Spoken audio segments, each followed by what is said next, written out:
I have it framed in my office. This was an article that was written in Time Out New York. Nobody knew who we were at all before this article was written. And then after that article, you couldn't get into our shows. There was like lines around the block. We had to add a room at the top of the place that we played where we would just show it on television and people could go up there and watch a live feed. So it really, and that's when we started getting people coming by and inviting us to like the comedy festivals, which is where we got the show. So Time Out, this is all just to say, Time Out New York should be the most friendly room that we could ever have. And let's see what they say. Here's what they say. A crude, crass, virtually laugh-free sex comedy written and directed by co-stars Zach Kreger and Trevor Moore, founder members of comedy sketch outfit The Whitest Kids You Know. 4 years after lapsing into a coma, romantic virgin, you can't say that, Time Out New York, you're canceled. Eugene, Zach Kreger, awakes to find that his once chaste girlfriend, Cindy, Raquel Alessi, is now a Playboy playmate. Pursued by his pal Tucker's vengeful epileptic girlfriend, they don't say your name, dude, epileptic girlfriend Candace, Molly Stanton, and her fireman brother's even crazier pals, the boys embark on a cross-country road trip to rescue Cindy from aged Lothario. From aged Lothario. That's funny. Yeah, Hugh Hefner. En route, they encounter rap artist Horstick.mpeg, a pair of lusty lesbians, and when they eventually gain entry to the Playboy Mansion, Hef himself and a bevy of big-breasted babes. All right? There's not that many. The one laugh comes when an angry mansion bouncer says, "Sorry, but it really sticks in my craw when people disrespect women."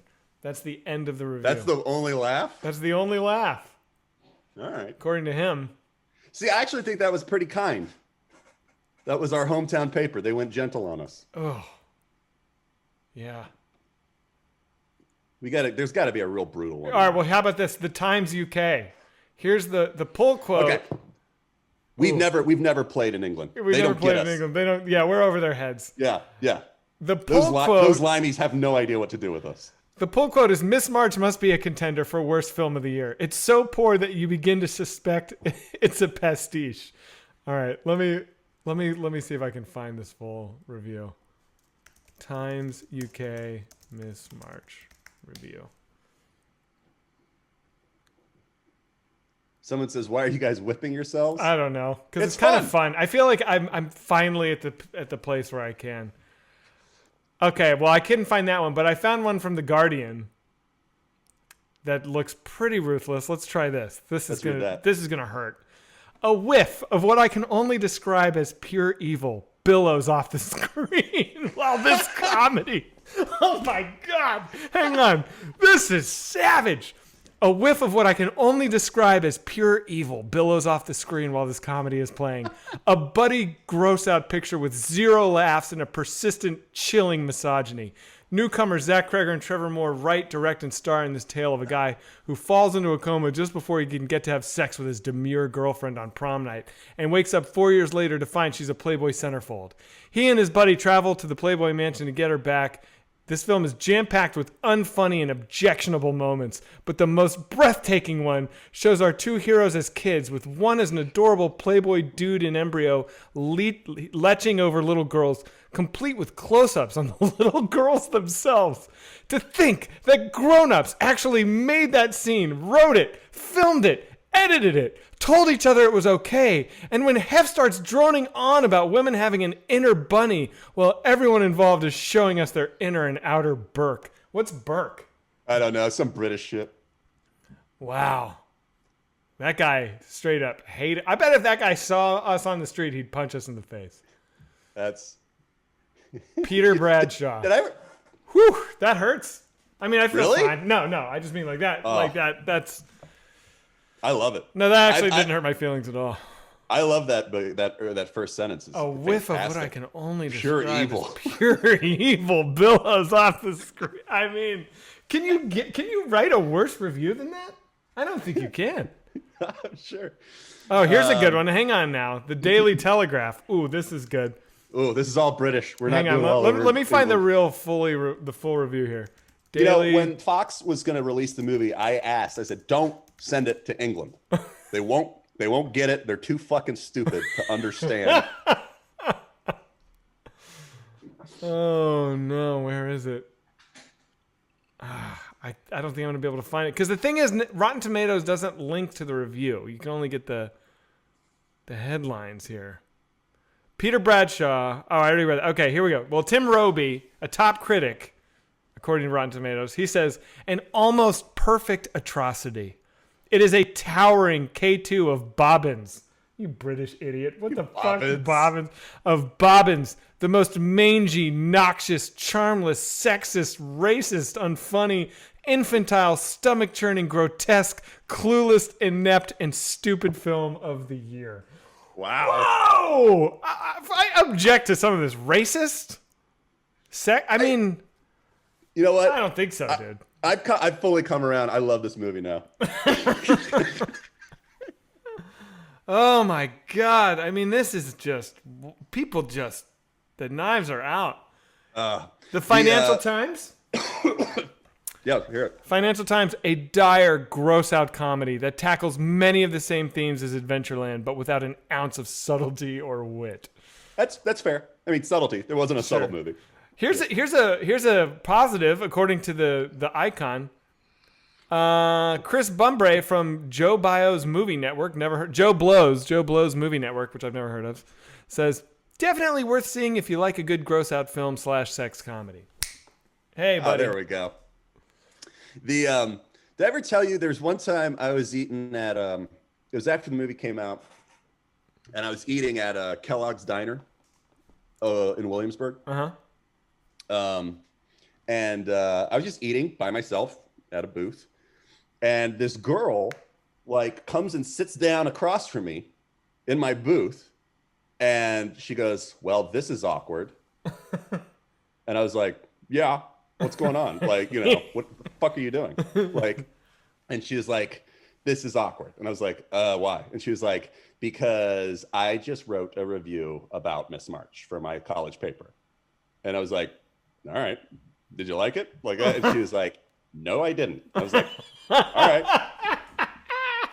No, I didn't. This is awkward, but it's only awkward because like did you think that I recognized you? Yeah, it's like, oh, that's the girl that wrote a review about this in her college paper, like, you know, kind of like, it was the most, she was out of her mind. Oh my God. And even if you had recognized her, it's like the assumption would be like, oh, there she is. Well, obviously neither of us is leaving this room until we've had a confrontation. I hope she just gets it over with.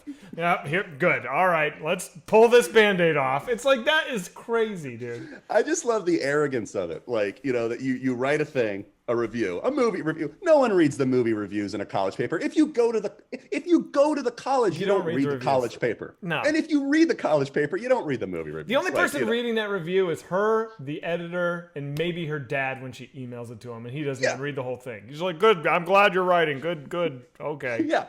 And so, but she sent that out, and then like, so she sees me at a thing, and she's like, "Oh shit."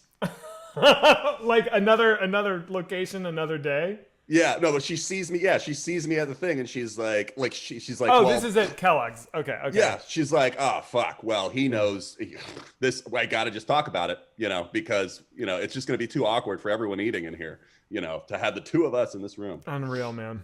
Yeah. Oh boy. I think about her a lot though. Yeah, I get it. Because that's such an insane thing. Well, she's operating under the same logic that I was operating on in 9th grade when I went up to those people on the train. And I was like, "You guys are talking about Mark Wu? My friend met him." You know, where it's like you think that the world is somehow so small that everything needs to be acknowledged, and it's just like ludicrous. Mitcherson says, "Did you bang afterwards?" That would have been an incredible end to that story. But yeah, no. Yeah, that's crazy. That's crazy. Here's another one. Let's do another one. Yep. Well, this guy kind of gets it. Gone with the Twins. Mike Massey writes, "The style of comedy will easily appeal to some and completely disgust others." Sure. I'd say that's very generous. Yeah, it'll appeal to about 5%, and it'll disgust about 95%. Yeah. Oh man. All right, I'm done. I can't take any more. Oh, I loved it. I thought it was it's a great bit. We should do this every now and then. Yeah, we can do more later. Someone said, Where was it? Basically, they were asking, when did you realize that people weren't going to like the movie? Oh, I feel like I realized it when we looked at the editor's assembly. So like you shoot a movie and then the editor has some time to kind of get it together and they do their rough cut and then they sit down with you and show it to you. And I remember the first time we sat down and watched the editor's assembly, it was, in my opinion, so bad. And I was like, we're fucked. I was like, Right. we've made a really bad movie. And I remember you and I went across the street. We were like getting chicken for lunch or something at that place. And I was like, I think I was just like, I was in shock. I was just like, I wanted to throw up. I was like, because this was a big deal for us. You know, we like came out to LA, we like Fox, you know, we like had a multi-million-dollar budget and it was just like, we blew it. And I remember you were like, well, first of all, I think we need a new editor. I was like, I hope Tim never sees this. But I was just like, oh, dude, it's not, we're fucked. I think we just had the worst conversation on the sidewalk.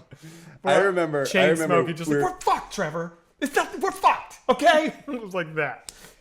I remember we were traveling and around the country and showing it. And kill me. And then you do Q&A afterwards. And I remember we showed it at some college like that, and some girl stood up and she was like, did that movie end up the way you wanted it to? Which is such a what a good question, dude. I remember laughing. I was like, and what did we say? I think we were like, not really. You know.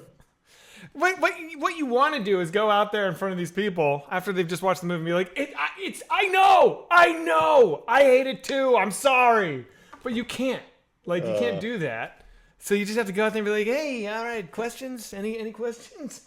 Yeah, you got to promote it. Oh, it's the worst. That was the worst. I think honestly that was like one of the worst experiences of my life. And remember, I've been set on fire. That's right. And I truly mean it. And this is not bullshit. If I had to choose between being set on fire again or like listen to me, or making a movie, like having that opportunity and having it go the way that went, where like the final product is that, I would go, torch me, dude. I'll get over it. I'll be okay. Yeah. Wow. I never hated the movie. I never hated it. Like, you know, I think it's uneven, and I think there's parts of it that don't work at all. You know, but I do think there's parts that work. I think like when it came out and the reviews were so unanimous, hating it, I think I was worried for a little bit, like, oh shit, am I gonna like be able to work? Right. You know, like, you know, but then as soon as I like could, you know, I was like, oh, okay, I'm fine. You know, kind of thing. Like that was the worry period, is just like until you're right. you booked. You're right. And I do think it did. I think our career would have gone a different way if we hadn't done it. We did have like a lot of interest from Hollywood at that time. That was just the first, like, this is a go movie. Take it. You know, like I feel like if we'd said no to that, we would have written a different, better movie, because that movie was written for us and we rewrote the script. But the movie that we were writing at that time was insane. What movie were we writing? We were writing The End of the World. Oh. And so, you know, I feel like it would have also been very divisive, but I think that would have been like a cult classic. Yeah. Kind of thing. The End of the World. Yeah. Kind of thing. End of the World would be, I think it would have been cool. Yeah.